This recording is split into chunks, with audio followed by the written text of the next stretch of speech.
Nous sommes en moins de 100 000 avant Jésus-Christ. Le cinéma n'existe pas encore, mais déjà, dans une grotte au fond de ce qui allait devenir la Corrèze, les prémices d'un chef-d'œuvre se jouaient alors que Grunt, fils de Grant et de Ginette, Pardon, désolé j'interromps, c'est très intéressant votre script, hein, mais je suis pas sûr que les gens soient prêts pour une émission de 4h30. Bah, tu crois? Ça me paraissait bien, moi. Non, faites-moi confiance, faut raccourcir. Raccourcir de combien? De beaucoup, mais genre vraiment beaucoup.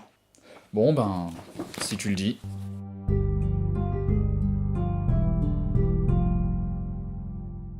Ghost in the Shell est un film d'animation de Mamoru Oshii sorti en 1995 et adapté d'un manga de Masamune Shirow. Il raconte les aventures de la Section 9, une brigade d'intervention spéciale du gouvernement chargée d'opérations particulièrement complexes. Alors la traduction exacte du titre japonais ce serait Policier anti-émeute en arme offensive, Ghost in the Shell. Mais pour le coup, je trouve qu'on a gagné au change. Le film commence sur un homme qui invoque l'immunité diplomatique face aux policiers venus l'arrêter. Messieurs les agents de police sont bien embêtés quand une jeune femme surgit d'une fenêtre et l'abat d'une balle dans la tête. Voilà, ça c'est de la justice efficace, de la justice à l'américaine, monsieur. Elle s'enfuit grâce à un camouflage thermo-optique. En gros, c'est une cape d'invisibilité mais en plus scientifique. Il s'agit du major Motoko Kusanagi, une humaine au corps entièrement cybernétique et membre de la Section 9, qui compte aussi le Bourru Bato, le petit nouveau Togusa et le chef Aramaki. Et d'autres membres, mais on va pas les présenter parce qu'on n'a pas le temps. Et qu'ils sont trop nuls pour mériter qu'on en parle. Tu vas tellement te faire massacrer par les fans pour avoir dit ça. Dans l'univers de Ghost in the Shell, le cas du Major est loin d'être unique. Beaucoup d'humains ont été partiellement ou intégralement cybernétisés afin d'améliorer leurs capacités et de leur permettre de connecter directement leur cerveau à Internet. À première vue, c'est cool, mais ça a entraîné la naissance d'une cybercriminalité puissante parce qu'un cerveau et un corps cybernétique, ça peut se faire pirater. C'est un peu de l'hypnose 2.0. La Section 9 est justement sur la piste d'un pirate informatique, le Puppet Master, auteur de nombreux cybercrimes au cours des dernières années. Afin de ne pas s'exposer, le Puppet Master pirate les cerveaux de citoyens lambda pour leur faire effectuer les opérations trop repérables. C'est ainsi que la Section 9, je le rappelle une organisation gouvernementale surentraînée et dont la majorité des membres ont des capacités surhumaines, se retrouve à traquer des éboueurs. Ils se font attaquer par un tueur, lui aussi piraté par le Puppet Master, mais le Major parvient à s'en débarrasser sans trop de problèmes. Mais comme lui et les éboueurs ont perdu la mémoire suite à leur piratage, la Section 9 se retrouve de nouveau à son point de départ. Plus tard, un robot s'évade de l'usine où il a été créé et se fait écraser par un camion. Il est récupéré par la Section 9 qui se rend compte qu'il semble avoir un ghost. Et là, vous allez me demander...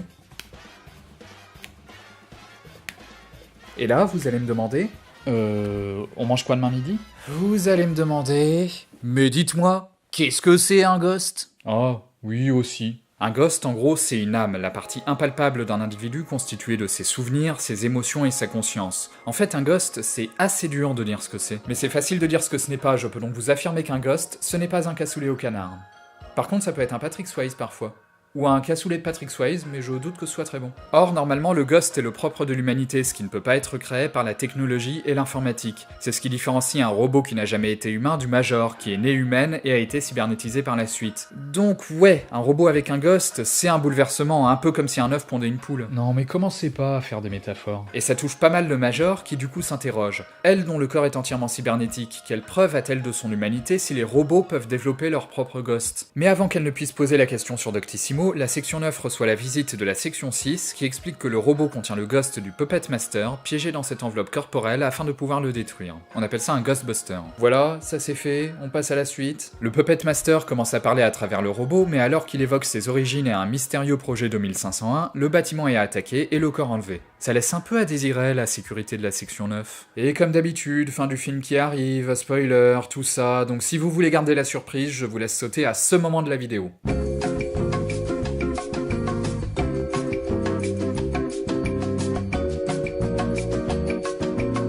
Vous pensez qu'ils sont partis? Oui, ça doit être bon. Tant mieux, je les aimais pas. Le Major suit les kidnappeurs jusqu'à un bâtiment abandonné mais gardé par un tank. Le combat s'engage alors et tourne assez vite mal pour elle, mais Bato arrive et abat le tank avant qu'il ne la tue. Le Major veut alors se connecter au Puppet Master pour trouver la réponse à toutes ces questions. Qui est-il? D'où vient son ghost? Qu'est-ce qu'être humain? Est-il sous Windows ou sous Linux? Le Puppet Master explique qu'il a été créé par la Section 6 sous le nom de Projet 2501, un programme de piratage et d'espionnage, mais qu'à force de naviguer sur Internet, il a fini par prendre conscience de sa propre existence. Vous imaginez un truc qui a pris conscience de son existence à force de naviguer sur Twitter? Tu m'étonnes qu'il est bizarre. Il veut désormais fusionner avec le Major afin de pouvoir, à travers sa part organique, connaître les seules choses qui lui restent inaccessibles, la mort et la reproduction. Pas forcément dans cet ordre-là. Il dit qu'en échange, elle accédera à un infini d'informations et se libérera des limites de son humanité. Comprenant que le Major se fait mener en bateau, Bateau veut déconnecter le Puppet Master, mais ce dernier le pirate, et Bateau se retrouve dans le même bateau que Motoko. Une belle galère en somme. C'est bateau comme humour. Mais un avion arrive et abat le Puppet Master et le Major. Décidément, dans ce film, on a beau faire tous les discours qu'on veut, tout est toujours plus simple avec une balle dans la tête. Le Major se réveille chez Bateau et se rend compte qu'elle a désormais le corps d'une petite fille. Non! Non. Bateau explique que l'affaire a été étouffée pour raisons politiques et qu'elle-même est considérée comme morte. Il a réussi à sauver son ghost et à le transplanter dans un nouveau corps trouvé au marché noir. Un marché noir de corps d'enfants pour quarantenaires célibataires. Ça se passe en Thaïlande, Ghost in the Shell? Désormais mêlée au ghost du Puppet Master et même si elle n'a pas trouvé la réponse à toutes ces questions, le mini-major se sent apaisé et elle se dirige vers une vie nouvelle d'exploration du réseau d'information. Et fin. Ça a l'air cool. J'aime bien les gros flingues. Oui, mais pas vraiment. Sur le papier, on est bien face à un récit policier de SF avec pas mal de scènes d'action, mais en pratique, tenez, voici un extrait d'une scène d'action de Ghost in the Shell.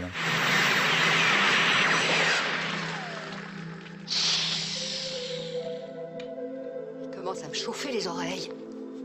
Ok, appelez Michael Bay, y a plus que lui pour rattraper le coup. C'est le souci d'un résumé, ça permet de donner une idée des événements, mais difficilement de la façon dont ils sont racontés. Au niveau de son intrigue, Ghost in the Shell n'est pas forcément si original que ça, malgré un univers assez fascinant. Ce qui fait sa particularité, c'est surtout l'ambiance contemplative donnée au récit, et les réflexions philosophiques qui en sont tirées. Le film se permet de longues scènes n'apportant rien à l'intrigue, mais qui permettent au spectateur de mieux se plonger dans l'univers, et surtout de le rendre plus réceptif aux interrogations posées.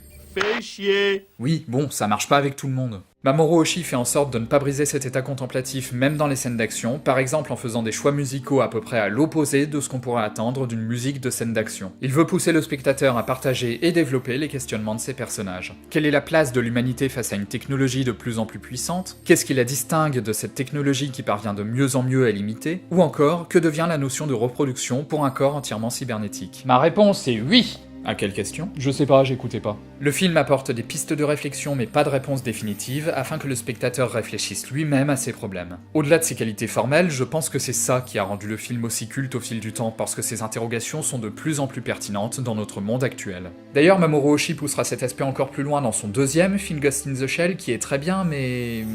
comment dire?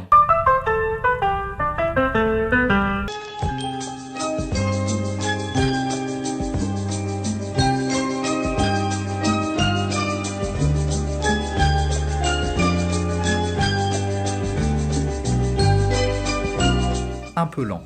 On retrouve aussi des thèmes similaires, même si à moindre dose, dans les autres œuvres Ghost in the Shell, que ce soit la série Standalone Complex, les OAV, les films adaptés de la série... Ouais, c'est le bordel aussi en fait, cette licence. Bref, tout allait pour le mieux dans un joyeux bazar philosophico-SF avec des gros guns et des cyborgs sexy, quand Hollywood est arrivé. Ça y est, je l'attendais celle-là, vous allez nous faire le coup du grand méchant Hollywood qui s'en prend aux licences innocentes. Non. Pas du tout. Ouais ben j'espère, parce que ça va bien de défendre les petits chaperons rouges, mais le loup aussi il a le droit de vivre, et lui aussi il a peut-être un petit cœur sensible sous son estomac qui bat, et non, attendez, je me suis paumé dans ma métaphore. Il y a quelque temps, Hollywood a annoncé la mise en chantier d'un film live, Ghost in the Shell. Et alors que sa sortie approche, les spéculations vont bon train pour savoir si ça va être un bon film, ou une insulte à tous les fans de Ghost in the Shell, à Mamoru Oshii et Masamune Shirow, à la Japanimation et au manga en général, voire même au monde. Oui, les spéculateurs aiment bien dramatiser un peu. Et donc, essayons de faire un petit état des lieux. En route les amis! Ça vous va pas du tout l'enthousiasme. Pour ça, nous allons aborder 3 points principaux.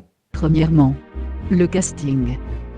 Pour commencer, le choix de Scarlett Johansson dans le rôle du Major a entraîné pas mal de critiques. Je vais pas me prononcer sur la question du whitewashing que ça a soulevé, parce que aussi intéressant que soit le sujet, il touche je trouve assez peu aux qualités artistiques potentielles du projet. Je me contenterai de dire que Scarlett Johansson est capable du meilleur... Non, c'est pas elle la meilleure dans ce film, c'est lui. Non, parce qu'il s'appelle Jonathan Rhys-Meyer. Meilleur... Non, bon bah vous pouvez continuer en fait. Est capable du meilleur comme du moins meilleur. Enfin ceci dit, je sais pas si c'est un bon exemple, parce que niveau jeu d'acteur, Lucy arrive à rendre Choi Min-sik banal, alors que c'est quand même le mec qui a joué dans All Boy, Lady Vengeance, Ivre de femme et de peinture, Crying Fist, J'ai rencontré le diable, t'essaies de me dire quoi là? Que vous déviez du sujet. Par contre, je suis ravi de la présence de Takeshi Kitano dans le rôle d'Aramaki parce que Kitano quoi, il a la classe. Et puis ça fait plaisir de le voir dans un film qui aura une telle visibilité auprès du grand public, ça arrive trop peu ces dernières années alors qu'il le mérite largement et... Ah bah bravo pour le choix des images, merci beaucoup. Non mais en plus elle est bien cette scène, c'est juste que sorti du contexte, forcément c'est bizarre, oui. Vous avez pas à vous justifier, hein. Vous regardez ce que vous voulez. Deuxièmement, le travail d'adaptation. La licence Ghost in the Shell, c'est un sacré bazar. Pas parce qu'il y a beaucoup d'œuvres sur beaucoup de médias différents, enfin si, déjà parce qu'il y a beaucoup d'œuvres sur beaucoup de médias différents, mais surtout parce que ces œuvres ne sont pas cohérentes entre elles. Par exemple, au vu des événements racontés, il est impossible que la série Standalone Complex se déroule dans le même univers que les films de Mamoru Oshii. En tout cas, pas sans DeLorean. On est donc obligé d'admettre qu'il existe au moins 3 versions de l'univers Ghost in the Shell, qui partagent un monde et des personnages plus ou moins communs, mais ont chacune une histoire indépendante. Et donc, qu'est-ce que le film live va adapter? D'après les interviews, il se définit principalement comme une adaptation du premier film de Mamoru Oshii, et ça peut se comprendre parce qu'auprès du grand public, l'animé est pas mal plus populaire que le manga d'origine. Tu dessines quoi là? Un fan de Masamune Shirow après votre dernière phrase. Mais l'arrivée des dernières bandes annonces peut faire douter de cette affirmation. Le film semble en effet beaucoup se concentrer sur le passé d'une Major manipulée par sa hiérarchie, une intrigue absente de toutes les autres œuvres de la licence. Il semble donc qu'il s'agisse de nouveau d'une adaptation de l'univers en général, et pas d'une intrigue particulière. Comment ça se passe l'écriture d'un nouveau Ghost in the Shell? Lisez bien tout ça avant de commencer à écrire, comme ça vous aurez toutes les infos sur les films précédents pour la continuité.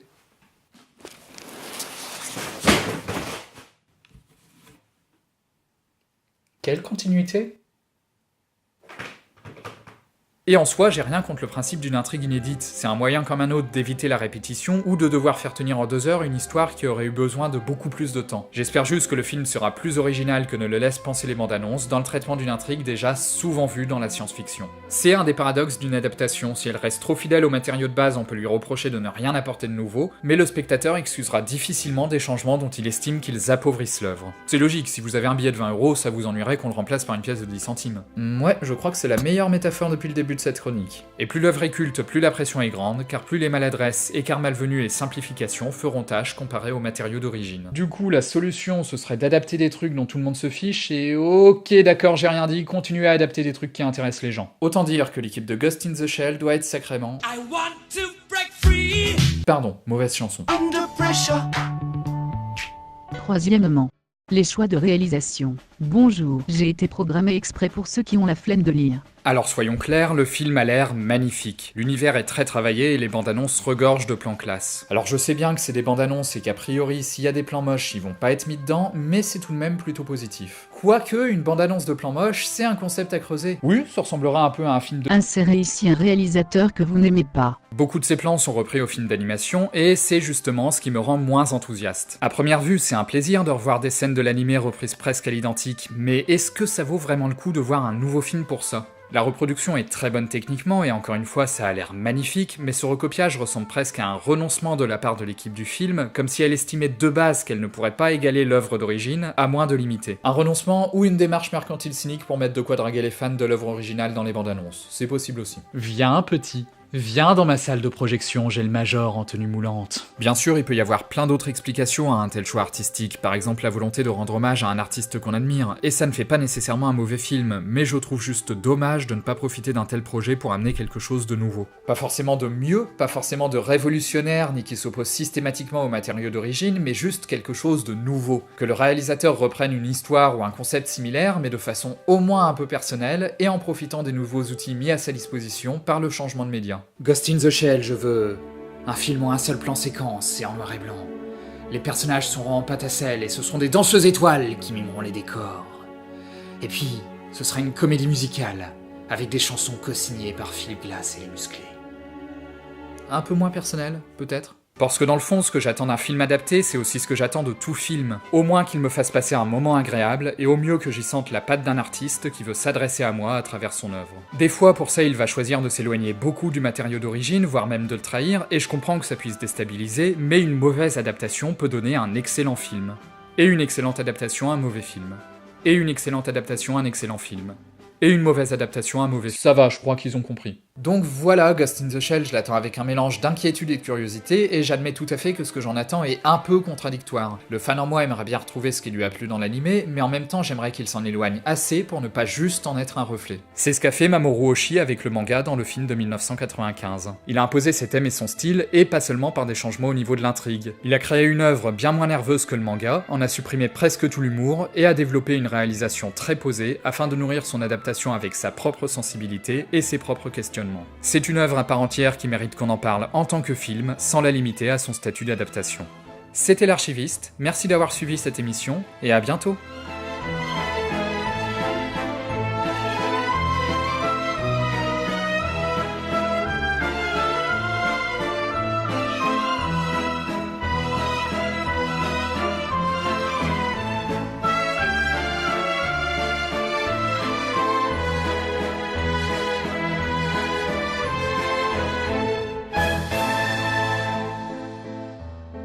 Et du coup, Patrick Swayze qui va dans une station-service, est-ce qu'on appelle ça un Ghost in the Shell?